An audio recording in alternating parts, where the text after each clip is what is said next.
মা, আজকে আবার কি বানাচ্ছ? আজকে বানাচ্ছি দই বেগুন। আবার বেগুন?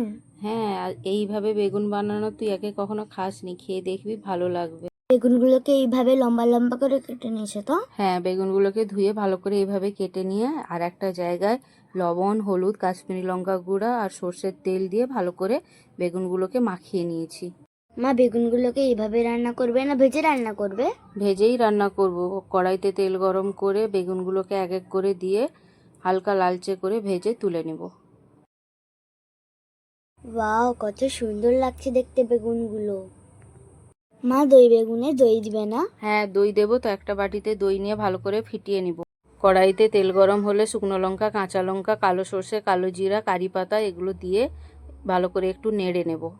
এরপর এর মধ্যে হলুদ গুঁড়ো, লঙ্কা গুঁড়ো, লবণ দিয়ে ভালো করে একটু নেড়ে নেব। তারপরে ফেটিয়ে রাখা দইটাকে ঢেলে দিব এর মধ্যে। ঢেলে দিয়ে একটুক্ষণ নেড়ে দইটা ভালো করে ফুটে উঠলে তারপরে ভেজে রাখা বেগুনগুলোকে ঢেলে দেব। এরপর কিছুক্ষণ ফুটিয়ে নিয়ে তার উপরে ধনেপাতা কুচি দিয়ে নামিয়ে নেব। দেখে মনে হচ্ছে টেস্টি হবে।